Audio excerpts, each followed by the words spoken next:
저는 이제 전도부에서 어떤 역할을 제가 하고 있냐면은 대학 캠퍼스 전도 사역을 저희 교회에서 하고 있는데 맡고 있습니다. 그래서 디사이플 교회와 함께 협력하여서 사역하고 있는데, 이제 9월 이미 지금 그 디사이플 교회는 9월 이미 시작을 했어요. 매일 나가셔서 지금 공주대학교에서 이단들이 막 활기치고 있는 가운데에 우리 믿음을 지키고자 하는 대학 청년들을 믿음의 바른 길로, 좋은 교회로 인도하는 그러한 역할을 이미 하고 있고, 이제 저희 교회는 9월 마지막 주부터 이제 제가 재정비 기간 마치고 저희는 이제 본격적으로 마지막 주부터 9월 달 함께 참여하려고 하는데, 이 지난 학기에 이제 대학 캠퍼스 전도를 나갈 때마다 일주일에 한 번씩, 지난 학기 때는 이제 세종 캠퍼스 고려대학교에서 캠퍼스 전도를 이제 했습니다. 우리 같이 성도님들도 오시고 또 디사이플 교회와 했는데, 그때마다 이제 느끼는 것이 있었어요. 뭐냐면은, 저는 참 하나님께서 저를 가정을 세종으로 불러주셔서 2017년도 이후로 영국에서 세종으로 저희들의 그런 터전을 옮기고 살아가면서 참 그동안 많이 느끼지 못했던, 하지만 교회에서 늘상 얘기했던 회개, 그리고 성령, 그리고 말씀, 이런 것에 대한 그 은혜를 이 17년도 이후에 많이 경험하게 해주셨거든요. 그래서 강대상에서 말씀 읽고 기도하고 할 때에 예수님께서 나를 위해서 죽으시고 나의 죄를 담당하여 주셨어, 막 이러한 사실들이 알고 있었던 건데 막 새로운 기쁨과 감동을 막 주시는 거예요. 그래서 이제 대학 캠퍼스에 나갈 때에도 그러한 감동을 가지고 대학 캠퍼스에 나가서 예수님께서 당신을 사랑하십니다, 하나님께서 당신을 사랑하십니다 하면서 이제 초콜릿이나 이제 이런 젤리나 휴지, 전도용품들을 전해줍니다. 그런데 뭐 다른 곳은 모르지만 이 대학 캠퍼스의 반응은 어떨 것 같으세요? 제가 하나님께서 당신을 사랑하십니다, 물론 이렇게 울면서 하진 않죠. 그러니까 하나님께서 당신을 사랑하십니다, 사랑하십니다 이렇게 웃으면서 하고 간절한 마음을 담아서 그렇게 하는데, 예, 감사합니다, 수고하십니다, 이런 반응이 거의 찾아보기 드문다는 거죠. 다른 모두가 다 그렇다는 건 아니에요. 그런데 이 대학 캠퍼스에서의 반응은 거의 한 10이면 9이 예, 됐어요 하면서 그냥 바꿔서 그냥 이렇게 지나치고 무시하고 지나치고, 그리고 이렇게 신천지 같은 그런 학생들은 우리들의 모습을 멀리서 사진 찍어요. 예. 그거 다 이제 올리는 거죠. 거기 이제 관리자들한테 뭐 그런 반응들. 그러니까 저는 막 감동해서 당신을 사랑하세요, 예, 너무나도 사랑하세요, 예수님께서 당신을 위해 십자가에서 죽으셨어요, 네 하면서 전하는데 감사합니다, 예, 저도 동의합니다, 이게 아니라 그냥 시큰둥하고 오히려 조롱하고 무시하고 쎄한 반응을 느낄 때가 대부분이라는 것입니다. 저는 이제 그때마다 깨닫는 게 있어요. 모든 사람이 내가 믿는 것을 좋아해 주지 않는구나 라는 그러한 사실을 깨닫게 됩니다. 그런데 설교할 때도 그런 느낌을 받을 때가 간혹 있습니다. 저는 본문을 묵상하면서 새롭게 깨닫고, 이야, 하나님께서 이렇게 말씀하시는구나, 이런 깨달음을 주셨어. 그래서 이렇게 말씀을 전하면은 성도님들이 이 말씀에 은혜 받으시겠지, 감동 받으시겠지, 와, 여기 모인 모든 성도님들의 그러한 우렁찬 목소리로 아멘이 나오겠지 라고 구상은 하고 생각은 했고 계획은 했고 시뮬레이션도 다 했는데, 막상 여기 지금 이런 분위기처럼 실제로 했을 때의 적막함을 느낄 때 있어요. 여기 아멘 나와야 되는데 지금 안 나와. 여기 웃음이 터져야 되는데 안 터져. 여기 감동의 눈물이 좀 나왔으면 좋겠는데 눈물이 안 나와. 그럴 때에 진짜 이제 그 목회자들이 그런 말 하죠. 설교 죽 썼다 그러죠. 죽 썼다. 그러면서 여기 빨리 그러면 다음 포인트 넘어가야 되겠다. 근데 또 사람이 그렇게 그 실패를 하니까 이 소심해지는 거예요. 두려워지는 거예요. 그래서 다음 포인트로 넘어가는 거, 다음 포인트도 같은 페이스로 하기가, 원래의 마음으로 하기가 참 힘들다. 그래서 한번 정말 죽쓰게 되면은 계속해서 그거에 영향을 받아가지고 그냥 빨리 끝났으면 좋겠다라는 마음이 들 때가 있을 때도 있습니다.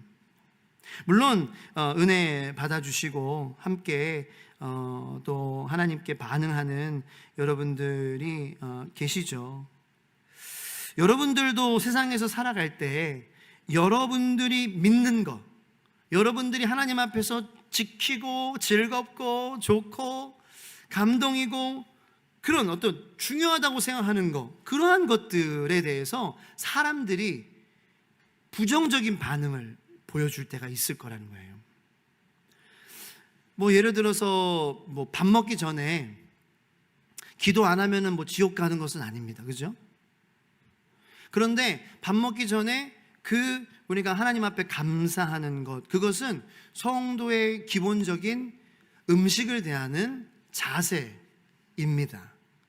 하나님께서 내가 일하지 않았지만, 내가 거두지 않았지만 이 맛있는 음식을 주님 나에게 공급하여 주시니 주님 제가 이 음식 먹고 주님의 영광을 위해서 살겠습니다.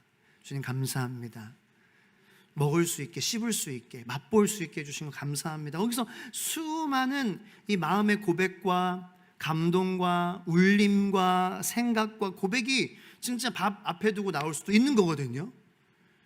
그래서 정말 그런 마음으로 간절함으로 모든 것을 대하시는 분들은 갑자기 밥 앞에서 막 우시는 거예요. 왜 우세요? 씹을 수 있음에 감사해서요. 지금도 적막해졌잖아요. 제가 예상하지 않았던 분위기라는 거죠. 그래서 맞아, 그런 은혜로운 그런 경험을 내가 했지, 그러니까 내가 잘 하지 못하니까 이게 생소하게 들리는 거예요. 그런 사람이 어디 있어? 근데 여러분들 식사 전에 어떻게 기도하십니까? 뭐 기도해야 된다, 안 해야 된다 이런 걸 얘기하는 건 아니에요. 어떻게 식사하십니까? 식사하시기 전에 어떠한 마음으로 식사하십니까? 당연함으로 식사하십니까? 이건 당연한 거야. 근데 밥 먹기 전에 당연한 것이 아닙니다, 주님. 그렇게 기도하시는 분들을 이제 이 공공장소에, 식당에서 특별히 기도할 때 째려본다든지, 그러니까 뭐 예를 들어서 가방에서 성경책을 꺼내는 거죠. 그래서 성경책을 꺼내면서 읽기 시작할 때 쳐다본다든지, 그리고 뭔가 이렇게 수근수근 그거에 대해서 얘기하는 것처럼 내가 느낀다든지. 특별히 이제 제가 서울에 살 때에는 이제 통근할 때 지하철을 탔는데, 지하철에서 이제 뭐 15년 전이죠. 17년, 18년 전에 보면은 이렇게 성경책을 꺼내서 보시는 그런 분들이 많았어요. 그런데 지금 서울에 왔다 갔다 하면서 잠깐 보면은 성경책을 꺼내는 분들보다는 핸드폰을 꺼내는 분들이 더 많죠. 그래서 영상을 보거나, 그래서 왠지 성경책을 꺼내면은 양옆에서 따가운 시선으로 바라보는 것을 내가 느낄 때, 나의 믿음이 조롱과 멸시의 눈초리와 그러한 모습으로 나를 바라보는 것을 느낄 때 여러분들은 어떻게 반응하십니까? 더 기도하고, 더 느끼면서 간절히 더 읽고, 더 친절하게 옆에 있는 사람한테 대하고. 그리고 근데 꼭 그런 게 있어요. 또 재밌는 게, 식당에서 이렇게 기도 열심히 하잖아요. 그러면 꼭 이렇게 뭐 반찬에서 머리카락이 나와요. 저한테는 그런 일들이 많이 일어나더라고요. 그래서 화낼 수 없게, 그러면서도 화낼 수 있죠. 근데 내가 기도했어. 분명히 다 봤을 거예요. 종업원들 봤어. 저 사람 교회 다니는 사람이군, 예수 믿는 사람이군, 뭐 막말로 예수쟁이군, 뭐 이렇게 볼 수도 있겠죠. 그런데 그럴 때 꼭 주문한 음식이 안 나온다든지, 잘못 나온다든지, 그러한 일들이 꼭은 아니지만 많이 있는 것 같아요. 진짜 내가 믿음으로 살려고 할 때에 참 방해가 있다. 그건 확실하거든요. 내가 믿음을 지키고 감사하려고 할 때 그것을 하지 못하게 영적인 전투와 그런 계략은, 마귀 사탄은 보이지 않게 우리를 막 공격합니다. 그래서 더 그럴 때는 그렇게 기도했으니까 그래, 안 먹어서 다행이다 하고 조용히 불러서 이거 좀 바꿔주세요 이렇게 얘기하거나. 그러니까 오히려 기도 안 했으면은 더 막 이게 뭐예요 이게 하면서 막 했을 텐데, 오히려 기도를 통해서 저를 지켜주셨구나라는 그런 생각을 할 때도 있어요. 여러분들의 믿음의 모습이, 예수를 정말 사랑하는 그러한 모습이 조롱과 멸시와, 그리고 때로는 적대감으로 여러분들에게 다가올 때 어떻게 반응하십니까? 사도행전의 사도들과 예수님의 제자들, 그리고 초대교회의 성도들, 그리스도인들에게는 그런 일들이 너무나도 많았습니다. 믿음을 꼴사납게 보거나 위협으로 보는 일들이 많았습니다. 그런데 그때마다 우리는 사도행전을 통해서 이 초대교회 성도들이 어떻게 반응하는지 봐야 할 필요가 있습니다. 초대교회 성도들은 그들의 이 믿음을 지키려고 하는 모습, 하나님의 말씀에 순종하고 예수를 따라 충성하며 살려고 하는 모습이 멸시의 눈으로, 조롱의 눈으로, 때로는 적대감의 눈으로, 물리적인 어떤 그러한 그 불합리함으로 다가올 때에 초대교회 성도들은 가는 곳이 있었습니다. 그럴 때마다 그곳은 바로 기도의 자리였습니다. 같이 공동체가 기도하는 그 자리에 모여 하나님께 부르짖었습니다. 그래서 살면서 이 믿음을 지키면서 어려움이 생길 때, 마음에 어려움이 생길 때, 그리고 상황적으로 현실 속에서 실존의 어려움이 생길 때에, 그리고 직접적으로 예수를 전하다가 잡힌다든지 겁박당한다든지 곤장에 맞는다든지, 심지어는 그 예루살렘 교회의 스데반 집사님이 순교당했을 때에, 그때에도 성도들은 물론 흩어졌지만 흩어져서 기도했습니다. 이거는 놀라운 사실입니다. 왜냐하면 저의 첫 반응은 그렇지 않을 거기 때문입니다. 제가 아까도 말씀드렸죠? 제가 받은 은혜와 제가 받은 그러한 감동을 여러분들한테도 똑같이 은혜 받아주시겠지, 감동 받아주시겠지. 그런데 전했는데 분위기가 쌓였을 때에, 그때에 쥐구멍이라도 있으면 숨고 싶고 이 시간이 빨리 끝났으면 좋겠고 도망가고 싶다라는 그러한 마음을 제가 가졌다 그랬잖아요. 그런데 이 사도들의 반응을 보면은 오히려 그때에 더 기도했다라는 거예요. 더 주님을 의지했다라는 거예요. 근데 저의 첫 반응은 그렇지 않았기 때문에 이 사도들의 반응은 너무나도 놀라운 반응이라는 거죠. 저의 반응이라고 한다면은 좌절? 그래서 좌절하는 거죠. 은혜를 못 끼쳤어. 난 안 돼. 그러면서 좌절하는 거예요. 그걸 방황하는 거예요. 그리고 또 적대적으로 나에게 물리적으로 뭔가 나에게 해코지를 한다. 그러면은 내가 그것을 그냥 받아내기보다는 복수하고 싶은 마음이 들죠. 그것이 저의 첫 반응이라고 한다면 이 사도들의 반응, 제자들과 이 초대교회 성도들의 반응은 완전히 다른 것을 우리에게 보여주고 있다는 것이죠. 오늘부터 물론 이제 2주 동안이지만 이 사도행전의 그리고 5장의 이야기들 중에서 한 부분만 우리가 보게 될 텐데, 그럼에도 불구하고 우리가 이 2주 동안 사도행전 말씀을 들을 때에 여러분들이 기억하셨으면 하는 것이 있습니다. 그것은 바로 일단 먼저 사도행전은 영어로 어떻게 표기가 되냐, act라고 표기가 되는 거예요. ACT, acting 아시죠? 액션 아시죠? 거기서 나온 act는 활동들, 운동들이란 뜻입니다. 즉 사도행전은 사도들의 운동들을 기록한 책입니다. 성경입니다. 사도들의 활동들을 기록한 책이 사도행전입니다. 근데 이 사도들이 운동한 것이 아니라, 사도들이 활동한 것이 아니라 사실은 성령의 운동하심, 하나님의 활동하심을 기록한 책, 거기에 이 사도들과 제자들과 초대교회 성도들이 참여한 것입니다. 성령의 운동에 참여했어요. 그래서 이 초대교회의 성도들은 어떻게 보면은 예수 운동가들이었어요.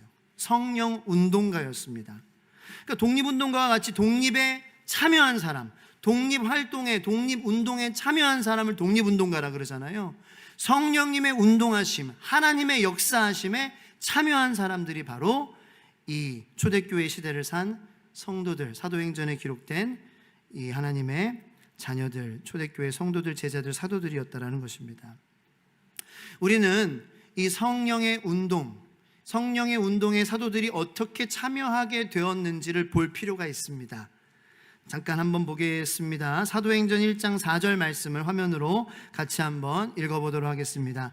자, 이 사도들이 성령운동에 어떻게 참여하게 됐는지 이것이 중요합니다. 자, 한번 보겠습니다. 시작. 사도와 함께 모이사 그들에게 분부하여 이르시되 예루살렘을 떠나지 말고 내게서 들은 바 아버지께서 약속하신 것을 기다리라.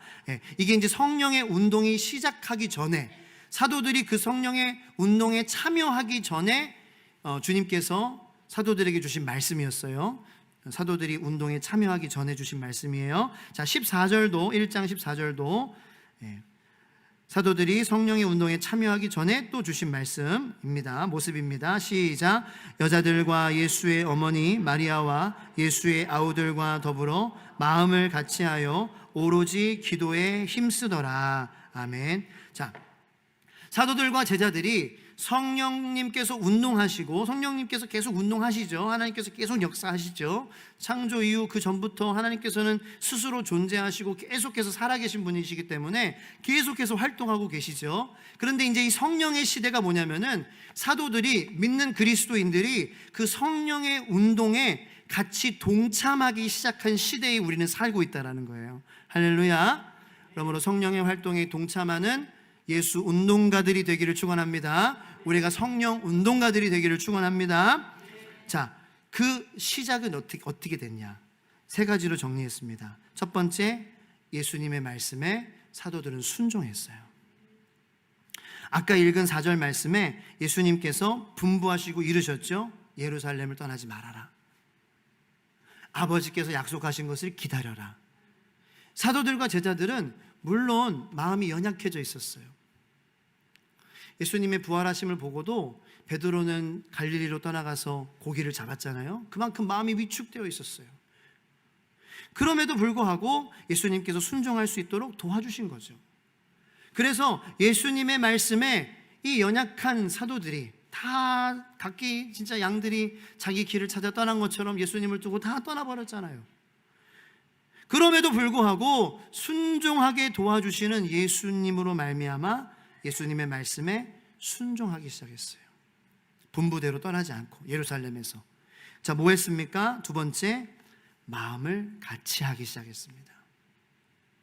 마음을 같이 했다라는 것은 충분히 이 초대교회에서, 그리고 다 각기 제 갈 길로 예수님께서 체포당하고 죽음을 당하셨을 때에 도망갔던 그 사도들은 서로를 향하여서 계속해서 비난해도 이거는 뭐 이상하지 않은 모습이에요. 너 때문에, 너 도망가고, 너 도망가고, 너 때문이야, 아니 너 때문이야, 아니 베드로 너 때문이야, 네가 3번이나 부인했잖아. 이렇게 할 수도 있는 상황이었는데 이들이 마음을 같이 했다라는 것은 손가락질하지 않고 다 너와 나 주님 앞에서 다 양같은 죄인 같은 그러한 존재다라고 하나님 앞에서 평등하게 서로를 보기 시작했다라는 거예요.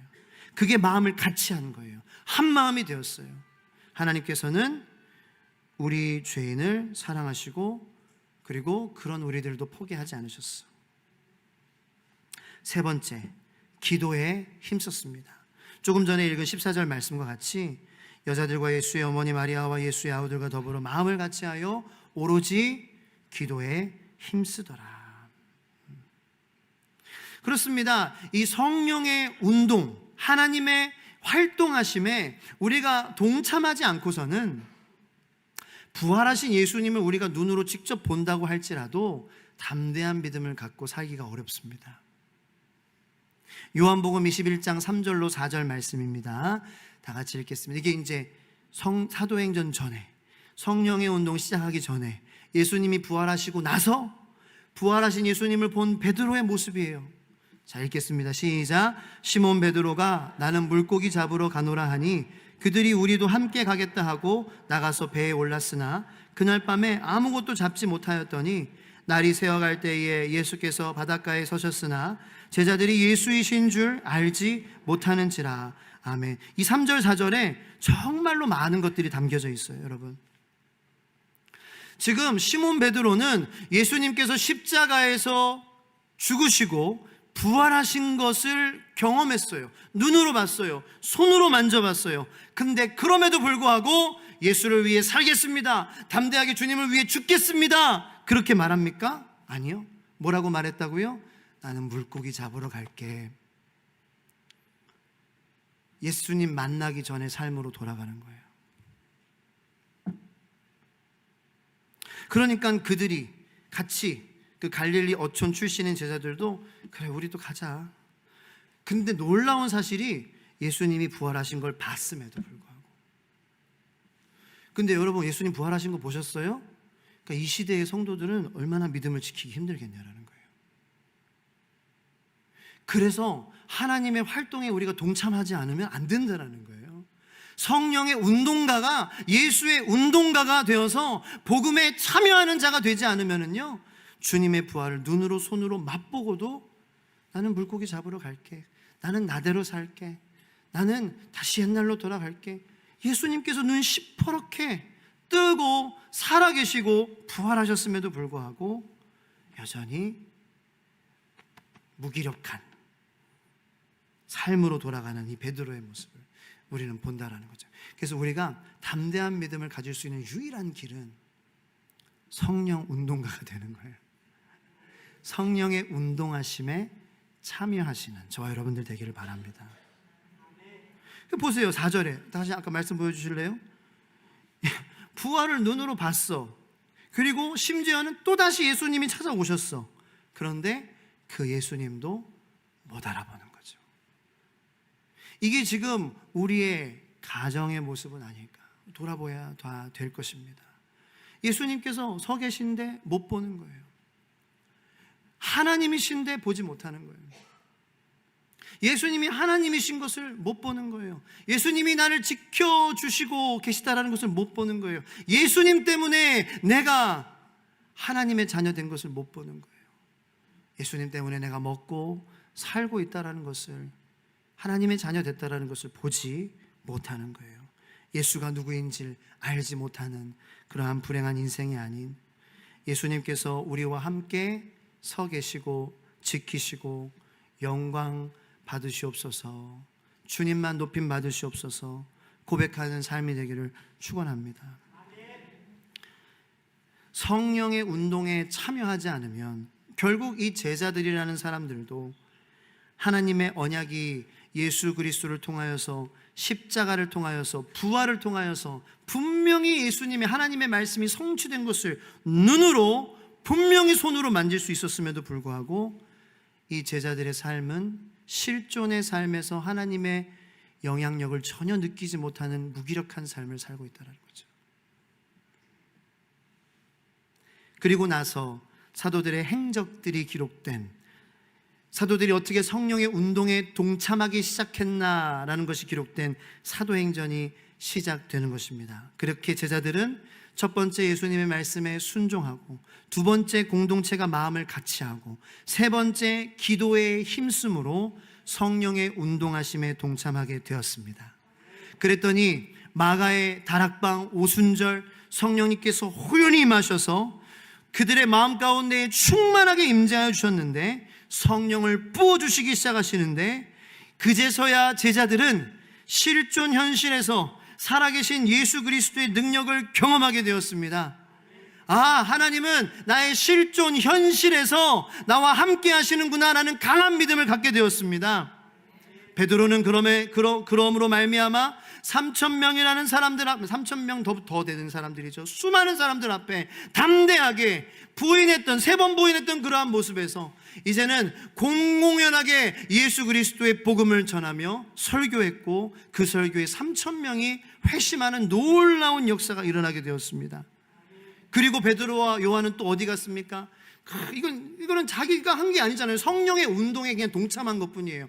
하나님이 그렇게 하시고자 했던 것에 내가 기도와 순종하고 마음을 같이 하고 공동체가 기도에 힘썼더니 성령의 운동을 맛보게 해주신 거예요. 경험하게 해주시는 거예요. 그러므로 그러한 일이 엄청난 기적이 일어났을 때 베드로와 요한은 어디로 갔겠어요? 야, 우리 자축합시다, 건배! 이게 아니라 성전에 기도하러 제9시에 가다가 미문 앞에서 태어날 때부터 안진뱅인 사람을 발견하는데, 그 사람에게 담대하게, 성령님의 운동이니까 참여하는 거예요. 내가 가진 것 없어, 금과 은 나 없어, 그런데 내가 가진 건 너에게 주니 그 나사렛 예수의 이름으로 명하노니 너 일어나 걸어라.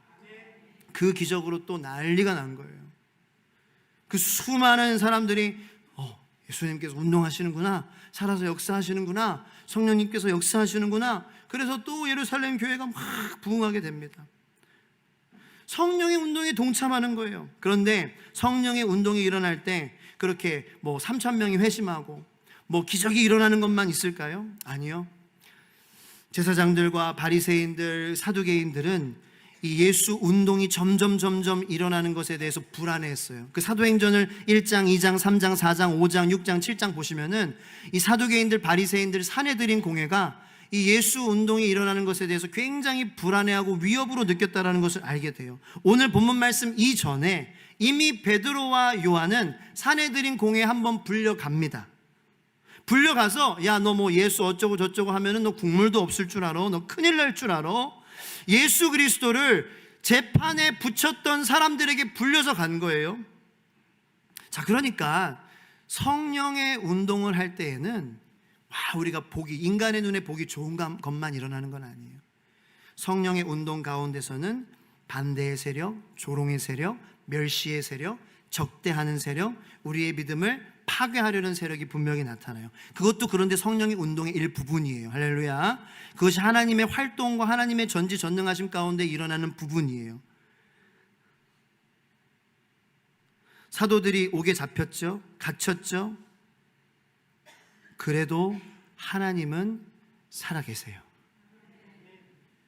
우리가 옥에 갇혀도 성령은 계속해서 운동하시고 활동하세요. 사도들이 심지어는 죽어도 하나님은 살아계시고 성령님은 활동하십니다. 스데반 집사님이 나중에 죽습니다. 순교합니다. 여전히 성령님은 활동하시고 운동하십니다. 지금 이 시대에도 성령님이 운동하시고 역사하시는 시대입니다. 우리의 삶 가운데에 3,000명이 회심하고 돌아오는 놀라운 기적과 표적을 경험할 수도 있어요. 안진뱅이가 일어나는 놀라운 기적을, 병고침의 기적을 우리가 경험하게 될 수도 있어요. 그러나 때로는 우리의 믿음의 시련으로 고난과 어려움, 핍박과 그리고 협박도 당하게 될 수 있어요. 그러나 우리는 1, 2, 3번 하나님 말씀에 순종하고 공동체 마음을 같이 하고 기도함을 통하여서 계속해서 성령의 운동하심에 동참하게 되기를 예수님의 이름으로 축원하는 것입니다. 그래서 실존에서 역사하시고 실존에서 하나님께서 정말 살아계시다라는 것을 여러분도 우리가 담대하게 고백할 수 있는 그러한 성도님들이 되기를 축원합니다. 3달 전에 저에게 일어났던 일입니다. 저는 저희 둘째 도윤이를 대전의 한의원에 데리고 좀 보약 좀 해 먹여야 되겠다, 이렇게 해서 애를 데리고 제가 갔다 오기로 했습니다. 그래서 대전에 있는 어떤 한의원에 가서 진료를 받고 이제 마치고 나왔어요. 나와서 이제 그 앞 건물, 바로 건너편 건물에 카페가 하나 보이더라고요. 그래서 도윤이랑 같이 미숫가루를 좋아하거든요, 우리 둘 다. 그래서 미숫가루를 사 먹고 싶어서 3개월 전이에요. 6월달 정도 날씨가 좋을 때였어요. 화창하고 얼음 미숫가루가 땡기는 날이었어요. 그래가지고 이제 카페에 가서 미숫가루 사 먹어야지 하고 이제 갔는데, 그 카페가 코너에 있었거든요. 건물의 코너에, 이렇게 코너에 있는 거죠. 그런데 이쪽쯤에 스카이차가 작업을 하고 있었어요. 그래서 여기 통제하고 있지 않았어요. 그리고 스카이차로 작업을 하는데 큰 작업이 아니에요. 건물을 짓는 게 아니라 이미 있는 건물인데 청소를 하는지 인테리어를 하는지 모르겠어요. 문은 여기 있고 차는 여기 돼서 저는 그냥 아무런 위협적이지 않은 상황이었어요. 위험하다라고 느끼지 않아도 되는 그러한 상황이었어요. 그렇게 들어갔습니다. 스카이차가 있네. 주문을 하고 진동배를 받고, 그리고 이제 좀 주문이 밀려서 시간이 걸리겠다 해서 이제 도윤이를 데리고 바깥에서 이제 바람이 시원하니까 바깥에서 기다리려고 문 밖으로 나오는 순간 도윤이와 저 옆에서 폭발하는 소리를 들었습니다. 위에서 유리창, 큰 유리가 떨어진 거예요. 뻥! 엄청나게 큰 소리였어요. 바로 옆이었어요. 순간 아무 생각, 머리가 하얘졌습니다. 어떻게 해야 될지 몰랐어요. 그냥 멈췄어요. 그냥 뻥! 뭐지 이게? 그러니까 이게 뭐지라고, 그게 유리라는 것을 내 머릿속으로 프로세스하기도 힘들었었어요. 그래서 유리가 깨졌구나, 떨어졌구나, 우리 앞에 이쪽으로 가야 되겠다, 이쪽에 뻥 떨어졌어요. 저쪽으로 가야 되겠다 하는데 또 곧이어서 뻥 떨어졌어요. 큰 유리였어요. 세 번째 유리가 떨어지고 저는 잠깐 이제 안 떨어지는구나 라는 판단하는 순간 애를 들쳐업고 다시 카페 안으로 거의 다이빙 하듯이 들어갔어요. 그 뒤로는 안 떨어졌어요. 너무 갑작스럽고 놀라서 얼음처럼 움직이지 못했습니다. 그런데 저는 아무것도 보이지 않았고 일단 들어와서 분명히 어딘가 다친 게 있을 것이다 하고 도윤이의 몸을 살폈어요. 그런데 몸에는 아무 일도 없었어요. 제 몸도 내가 너무 당황했으니까 뭔가 다쳤을까, 분명히 다쳤을까, 바로 앞에서 벌어진 일이었거든요. 그 주변에 있는 사람들 다 놀랐어요. 카페에 있는 사람들도 너무 놀랐어요. 아마 우리가 다치지 않은 것에 더 놀랐을 거예요. 삼면으로 저와 도윤이를 둘러싸고 빵빵빵 떨어졌었기 때문에. 저의 몸을 살펴봤지만 유리 한 조각 스치지 않았어요. 그런데 저는 그때 제가 죽었을 수도 있다고 생각해요. 도윤이와 제가. 그게 우리 위로 떨어졌다면, 아마 그 상상만 하면 지금도 끔찍하죠. 그 유리가 우리의 머리 위로 떨어졌다면 즉사했겠죠. 도윤이의 위에 떨어졌다면 도윤이는 더 어리고 더 어른이 아니니까 죽었을 거예요. 여러분들, 이제 제가 그 이후에 어떻게 반응을 했냐면은 그 밑에서 이제 공사하는 분이 있어서 그분도 놀란 거예요. 그래서 제가 이제 하나 후회가 되는 게 있어요. 화내지 않은 거. 화를 안 냈거든요. 위에 누구야? 당장 내려오라 그래 하면서 너무 놀래가지고 당장 내려오라 그래. 아니, 안 다쳤기에 망정이지 다쳤으면 인사사고잖아요. 책임자 누구야? 위에 왜 유리 제대로 관련? 무릎 꿇으세요. 사과하세요. 이렇게 안 한 게 너무 인간적으로 후회되더라고요. 내가 진짜 근데 제가 전할 메시지는 전했어요. 밑에 있는 사람, 위에 있는 사람은 안 내려왔어요. 그러니까 아마 그 사람 놀랬을 거예요. 이건 사람 죽었을 수도 있을 거라 아마 숨었을 거예요. 그런데 제가 한편으로는 인간적으로 그 사람을 찾아서 멱살을 잡았어야 되는데라는 그런 분노가, 안타까움이 계속해서 이제 들더라고요. 그렇게 하지 않게 하셨어요, 하나님께서. 그러니까 밑에 있는 사람한테 이거 우리가 아니라 저 모르겠습니다. 저 위에서 떨어진 거 우리가 아닙니다. 이런 거예요. 책임을 회피하는 거예요. 그래도 위에 있는 사람한테 전해주시라고. 이건 사람이 죽을 수도 있었던 상황이니 정말 똑바로 하시라고 전해달라고. 그냥 그렇게 아무렇지도 않게 그냥 갔어요. 그 얘기를 해줬더니 야, 넌 바보야. 왜 화 안 냈니? 왜 내려와서 왜 사과하지 않게 했니? 그런데 저는 이제 그 3개월 동안 지금 이렇게 묵혀놨다가 이제 오늘 처음 말씀드리는 거예요. 그래서 하나님께서 분명히 그것을 잊게 하시고 이제 그 시간 죽지 않게 해주시고 하셨는데, 일단 첫 번째, 나는 3개월 전에 죽었어도 감사하지만 이제는 덤으로 사는 인생이니까 더 감사하게 된 것에 감사하게 됐어요. 두 번째로 감사한 것은 제 마음이 아까 말씀드린 것처럼 제 믿음에 다른 사람들이 좋아해 주지 않을 때, 제가 받은 감동을 같이 느껴주지 않을 때 제 마음이 위축되거나 제 마음이 좌절하거나 적대적으로 제 마음이 변할 때쯤에 다시 그곳으로 돌아가서 감사할 수 있는 자리를 마련해 주신 것에 감사한 거예요. 왜냐하면은 나의 믿음이 옥에 갇힐 때 같은 그러한 그 상황이 벌어질 때에 예전 같았으면은 연약해지고 좌절하고 확 소심해지고 나는 안 돼 하면서 막 그렇게 되고 하겠지만, 그런 경험을 주셔서 그곳으로 가서 다시 하나님은 대주제시고 살아계시고 실존에서 역사하시고 나와 함께 하심으로 계속해서 포기하지 않고 담대하게 예수 복음을 전하야겠다라는 그 장소를 나에게 허락하여 주셨잖아요. 그래서 감사한 거예요. 세 번째로는 도윤이와 그 이후로 계속 대화합니다. 도윤아, 우리가 죽을 뻔했지? 얘도 알아요. 아빠 우리 죽을 뻔했어. 그런데 하나님이 우리를 덤으로 살게 해주셨어. 하나님이 그때 지켜주셨어.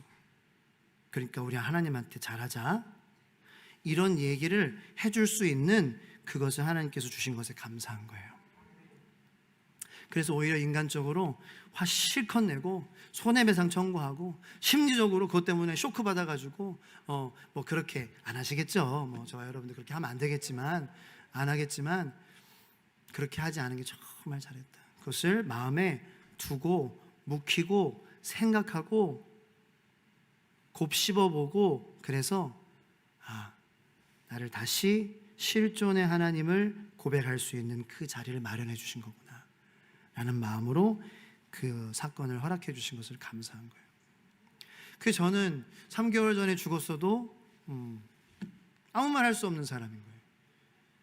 그러니까 지금 그 시간 이후로 사는 삶은 덤으로 사는 삶이자는 거죠. 그래서 어렵고 힘들어도 우리 성도님들 같이 함께 기도하는 자리에 나아가 하나님 말씀에 순종하고 여러분들과 하나 되려고 하고, 그리고 함께 기도하고 담대하게 예수님의 말씀을 전하는 제가 되기를 기도해 주시기를 부탁을 드리겠습니다. 우리 시간 어떤 일이 생겨도 우리 성도님들, 하나님은 무한한 능력과 권위를 갖고 다스리신다는 것을 잊지 마시길 바랍니다. 그러므로 여러분들, 우리 세상에 여러 가지 일들이 일어날 수 있어요. 저처럼 3개월 전에 죽을 뻔한 그러한 일을 여러분들 앞으로 일어날 수 있어요. 여러 가지 우리 인생은 많은 문제를 갖고 있어요. 내가 죽는다고 할지라도, 심지어는 내 아들이 죽는다고 할지라도 저는 깨달았어요. 하나님은 반드시 살아계신다. 성령님은 계속해서 운동하신다. 그러므로 강하고 담대하게 계속 예수 그리스도의 이름을 전하고 예수를 믿으며 살아보자. 강한 믿음을 달라고 기도하시는 저와 여러분들 되기를 축원합니다. 이미 우리는 예수님으로 덤으로 인생을 살아가고 있는 저희들 아니겠습니까? 사실 오늘 말씀에 옥에 갇힌 베드로와 요한은 전장인 4장에서 이미 아까 말씀드린 것처럼 불려갔어요. 그런데 불려간 다음에 어디를 갔을까요? 하나님 말씀에 순종하며 공동체로 가서 기도했어요. 자, 4장 23절로 31절까지의 말씀인데, 자, 31절만 같이 한번 읽어보겠습니다. 기도했어요. 이 사도들이 같이 공동체와 함께 기도했어요. 어떻게 기도했냐면, 제 그 기도만 좀 줄여서 여러분들에게 말씀드릴게요. 주님, 종들을 불쌍히 여겨주시고 담대히 종들로 하여금 하나님의 말씀을 전하게 하여 주시옵소서. 저희들을 통하여서 예수 그리스도의 표적과 기사가 이루어지게 하여 주시옵소서. 이런 기도를 했거든요. 그러니까 31절에 이렇게 나오죠. 다 같이 읽겠습니다. 비리기를 다음에 모인 곳이 진동하더니 무리가 다 성령이 충만하여 담대히 하나님의 말씀을 전하니라. 아멘. 여러분들 기도하는 것을 멈추지 마시기 바랍니다. 한 번에 안 될 수도 있어요. 그냥 포기하지 마세요.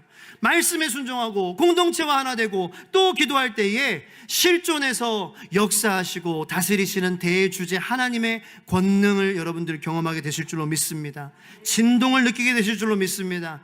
진동이 꼭 보이는 진동이 아니더라도 마음의 진동을 느끼게 되실 줄로 믿습니다. 성령의 충만함을 느끼게 되실 줄로 믿습니다.